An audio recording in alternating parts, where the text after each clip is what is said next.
Hi dear students, नमस्कार। कैसे हैं आप सभी। इस वीडियो में डिस्कस करेंगे फीमेल रिप्रोडक्टिव सिस्टम। इससे नेक्स्ट वाली वीडियो थी, इसमें मेल और फीमेल रिप्रोडक्टिव सिस्टम में थोड़ा डिफरेंस था ऑर्गन्स के बेस पर, वो मैंने आपको बताया। अब हम डिस्कस करेंगे फीमेल रिप्रोडक्टिव सिस्टम में प्राथमिक जननांग। प्राथमिक जननांग, प्राइमरी रिप्रोडक्टिव ऑर्गन्स। प्राथमिक जननांग में आता है अंडाशय, वहां पर आ रहा था वृषण। अंडाशय, अंडाशय दो होते हैं श्रोणी भाग में, जोड़ी में गर्भाशय के दोनों साइड भित्तियों से अटैच होते हैं। अब बात करते हैं द्वितीयक जननांग, प्राथमिक जननांग, इसके बाद में सहायक जननांग। सहायक जननांग में आता है गर्भाशय, योनि भाग, गर्भाशय योनि भाग, और आती है अंडवाहिनियां। जैसे वहां पर शुक्रवाहिनी आई थी, यहाँ पर अंडवाहिनी आ जाएगी। अंडवाहिनियां अंडाणुओं को ले जाने वाली नलिकाएं, ये आ जाएंगी सहायक जननांग में। कुछ सहायक ग्रंथि आएंगी, उनको वन बाई वन हम डिस्कस कर लेंगे। पहले हम देखते हैं अंडाशय की स्टोरी। भाई अंडाशय कहाँ क्या अटैच होता है। फर्स्ट में तो अपने को डायग्राम बनाना चाहिए कि ये होता है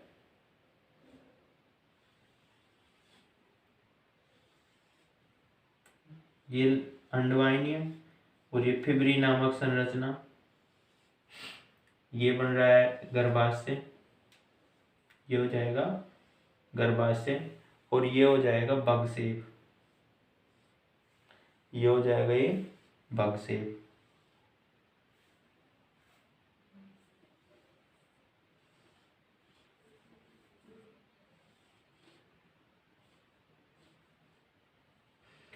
ये अंडाशय, अंडाशय के ये सॉरी गर्भाशय, गर्भाशय के तीन आवरण होते हैं।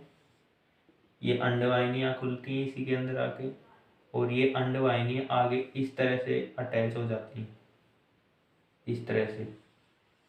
ये फिब्री नामक संरचना आ जाएगी यहाँ पर, दोनों में सेम पोर्शन होगा, और ये होंगे अंडाशय। ये गर्भाशय, तो गर्भाशय की भित्ति से अटैच, गर्भाशय की भित्ति से अटैच दो गुलाबी रंग के, जैसे कलर अपना नीला है, गुलाबी रंग के संरचना के होते हैं श्रोणी भाग में, श्रोणी भाग में, श्रोणी भाग में ये अटैच होते हैं गर्भाशय से, गर्भाशय की भित्ति से जुड़े हुए, गर्भाशय की भित्ति से जुड़े हुए थे। इससे दो हार्मोन रिलीज होते हैं, मेनली दो हार्मोन रिलीज होते हैं, एक तो एस्ट्रोजन और नंबर 2 आता है प्रोजेस्टेरोन। प्रोजेस्टेरोन हार्मोन, दो हार्मोन रिलीज होते हैं अंडाशय से। यहाँ तक story complete. Estrogen progesterone hormone और अंडाणुओं का निर्माण, अंडाणुओं का निर्माण। अंडाशय वृषण के सिमिलर ऑर्गन होता है, जैसे वृषण में शुक्राणुओं का निर्माण होता, अंडाशय में अंडाणुओं का निर्माण होगा। साथ में दो हार्मोन एस्ट्रोजन प्रोजेस्टेरोन, वो बॉडी में और रिएक्ट करेंगे, जैसे मेमरी ग्लैंड पर और गर्भाशय पर, ऐसे ये हार्मोन अपना अपना प्रभाव दिखाएंगे। तो ये गर्भाशय की नॉर्मल संरचना हमने देखी। अब हम देखते हैं भाई एक स्पेशल गर्भाशय लेते हैं, जैसे ये गर्भाशय, इसके दो भाग होते हैं, जैसे किडनी के दो भाग बताए थे मैंने, कॉर्टेक्स और मेडुला। इसमें दो ब्लड वेसल्स आती हैं, ब्लड वेसल्स आएंगे भाई, इनको न्यूट्रिशन मिलना चाहिए, एक आती है और एक जाती है। इसमें छोटे छोटे अंडाणु पाए जाते हैं, जिन्हें बोलते हैं पोलर बॉडी, जिन्हें क्या बोलते हैं, पोलर बॉडी बोलते हैं। एस्ट्रोजन प्रोजेस्टेरोन, इसके अलावा पीयूष ग्रंथि होती है, पीयूष ग्रंथि, पीयूष ग्रंथि दो हार्मोन रिलीज करती है अगर पीयूष से, FSH और LH। FSH का पूरा नाम है फॉलिकल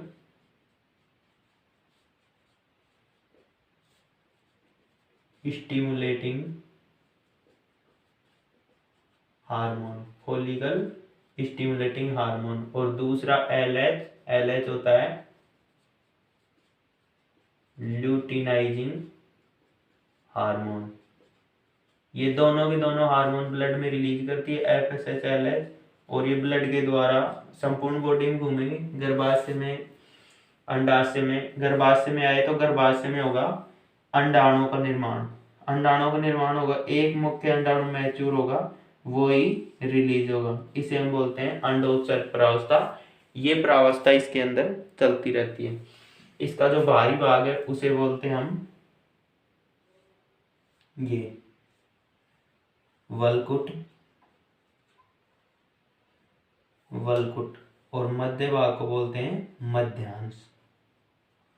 क्या बोलेंगे? मध्यांश।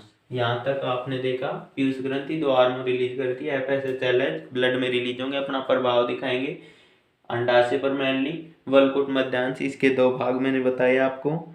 ये एक इसका आंतरिक भाग है जिसे ट्यूनिका एल्बूजिया बोलते हैं।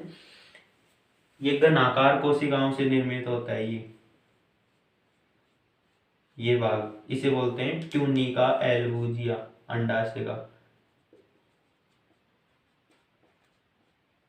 ट्यूनिका एल्बूजिया। ओके, ये यहां से अटैच होता है गर्भाशय की भित्ति से, और ये फिब्री नामक संरचना, जैसे ओम रिलीज होगा, ये ओम रिलीज हो रहा है, अंडवाहिनी में फिब्रियां इसको कैच कर लेंगी, कैच करके अंडवाहिनी के द्वारा आगे यहाँ फर्टिलाइजेशन होगा, और यहाँ पर जो जाइगोट बनेगा वो सेट हो जाएगा। मैंने प्रावस्था में बताई थी, जो जनन तंत्र स्टार्ट किया था, वहां पर भाई युग्मक बनेंगे, नर और मादा, अंडाणु और शुक्राणु। युग्मक थे नर से शुक्राणु, और मादा से अंडाणु, दोनों मिलेंगे, उसे हम बोल देंगे निषेचन। ये प्रावस्था आई थी। और इसके बाद में आई थी जाइगोट बनेगा, क्लीवेज होगा जिसे विदलन बोलते हैं, और उसके बाद में जर्म लेयर्स का फॉर्मेशन हो जाएगा, एक्टोडर्म, एंडोडर्म, मीजोडर्म, जिससे अपने भिन्न भिन्न ऑर्गन्स का निर्माण हो जाएगा। ये बात मैंने आपको बताई। ये FSH और LH हार्मोन रिएक्ट करेंगे तो ये छोटे छोटे अंडाणु होते हैं, जिसे हम मैच्योर अंडाणु तो नहीं बोल सकते, गर्भाशय के अंदर है, तो सबसे ज्यादा बड़ा होगा वो मैच्योर की स्टेज में होगा। इस पर FSH और LH ये दोनों हार्मोन ऐड करेंगे। ये दोनों हार्मोन ऐड करेंगे तो ये ग्राफियन पुट्टिकाएं बोलते हैं। क्या बोलते हैं? ग्राफियन पुट्टिकाएं। ये ग्राफियन पुट्टिकाएं ग्रोथ करेंगी। ये ग्रोथ करेंगी प्राथमिक अंडाणु, प्राथमिक oocyte, इसके बाद में बढ़ता है सेकेंडरी oocyte, सेकेंडरी या द्वितीयक oocyte। ये द्वितीयक oocyte जब मैच्योर हो जाता है तो ये एग है, इसके चारों ओर एक आवरण पाया जाता है जिसे बोलते हैं जोना पेलुसिडा। ये आवरण जिसे हम बोल देंगे जोना पेलुसिडा, और इसके बाहर एक और आवरण पाया जाता है जिसे हम बोलते हैं कोरोना रेडिएटा। तो ये तो है कोरोना रेडिएटा, कोरोना रेडिएटा, और ये है zona pellucida, zona pellucida.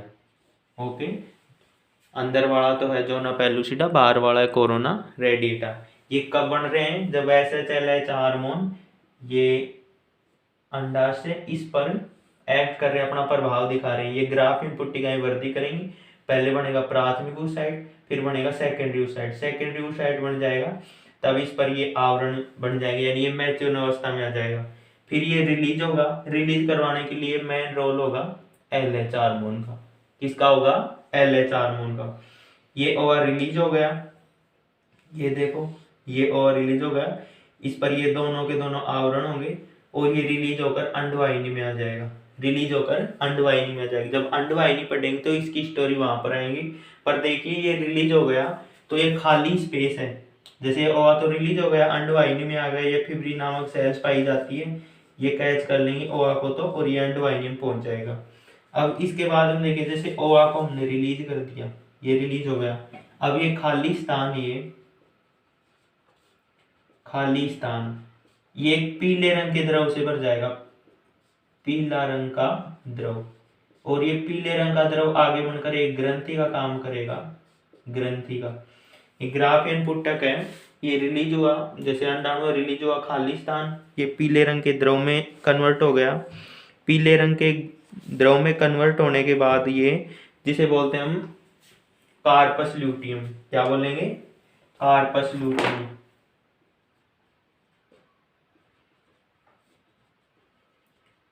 Corpus luteum, और ये कार्पस ल्यूटियम आगे चेंज होगा कार्पस एल्बिगेंस में, या डायरेक्ट आप ऐसे बोल सकते हो कार्पस ल्यूटियम एक ग्रंथि, वो ग्रंथि हार्मोन रिलीज कराएगी प्रोजेस्टेरोन, प्रोजेस्टेरोन।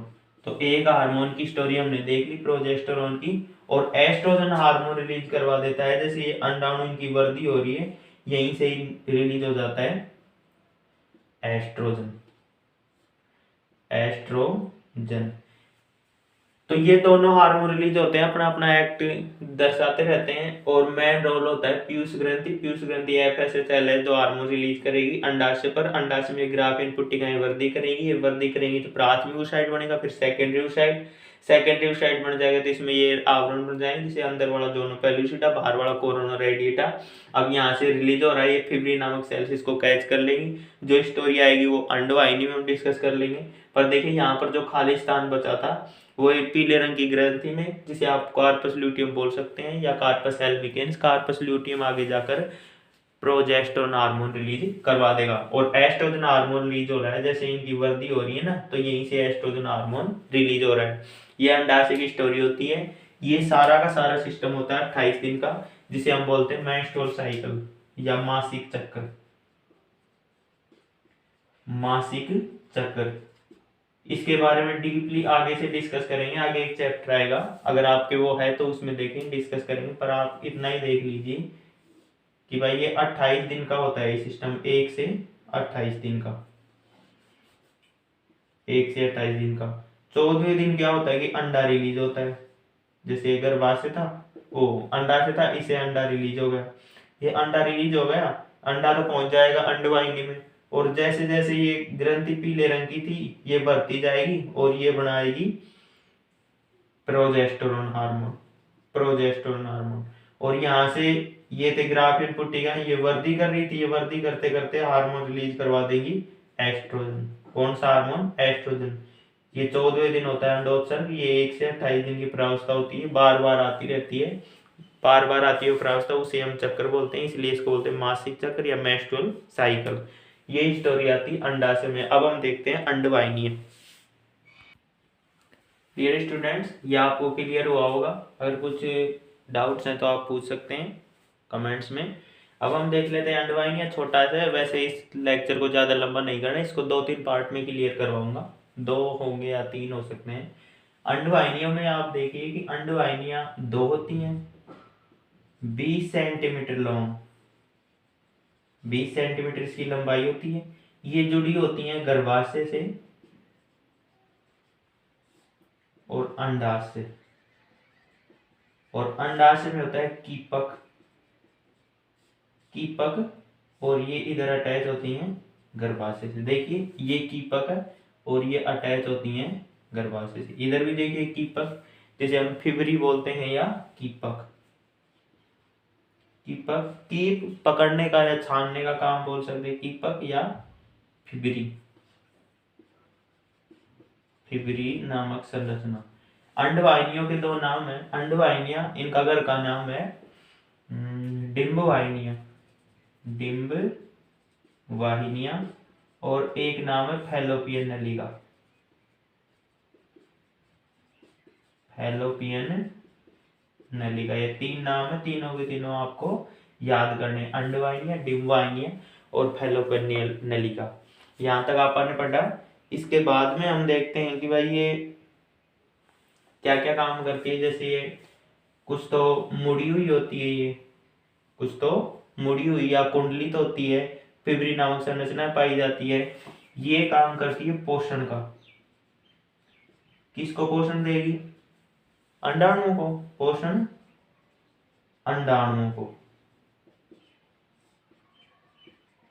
पोषण के साथ साथ ये फिब्रिल नामक संरचना, इसमें कुछ ऐसी सेल्स पाई जाती है जो मूवमेंट्स करती रहती हैं, ये गति का भी काम करती है, गति अंडाणुओं की। अंडाणुओं को पोषण देगी, गति करवाएगी, उनको गति होगी तो ये अंडाणु गर्भाशय की ओर आएंगे। ये आगे गर्भाशय में खुल जाता है, यहाँ से अटैच होता है फिब्रिल नामक संरचना जो इससे अटैच होती है। अब इनका नामकरण कर देते हैं। और बाकी ये 3 गर्भाशय, योनि और भग, गर्भाशय, योनि और भग, ये कल पढ़ेंगे। ये तो होता है गर्भाशय, ये होता है अंडवाहिनियां, अंडवाहिनी, एक है तो अंडवाहिनी, 2 है तो अंडवाहिनियां। अंडाशय, ये कीपक, ये बता दिया मैंने, ये हो जाएगा गर्भाशय, ये हो जाएगा भग, और ये हो जाएगा योनि। ये बात हमने यहाँ पर डिस्कस करनी थी। तो आज हमने पढ़ लिया, एक तो अंडाशय और एक पढ़ लिया अंडवाहिनियां। इससे 2 हार्मोन, एस्ट्रोजन, प्रोजेस्टेरोन, और इसके अलावा पीयूष ग्रंथि 2 हार्मोन स्रावित कर रही है, FSH और LH। ये रिएक्ट करेंगे किस पर? अंडाशय पर, और अंडाशय से ओम रिलीज होंगे। ओम रिलीज होने के बाद एस्ट्रोजन, प्रोजेस्टेरोन 2 हार्मोन भी साथ साथ रिलीज हो रहे हैं, और ये अपना वर्क साथ साथ करते रहेंगे। इसी के साथ में एक आया था मासिक चक्र। मासिक चक्र, मासिक अर्थ होता है जो महीने में चलता है वो चक्र, मासिक चक्र। ये चलता रहता है 28 दिन, 1 से 28 दिन के बाद वो परावस्था आती रहती है। इसको आगे चैप्टर आएंगे उसमें डीपली डिस्कस करेंगे। डियर स्टूडेंट्स, आपको वीडियो पसंद आया होगा, वीडियो को लाइक, शेयर, सब्सक्राइब करते रहें और पढ़ते रहें।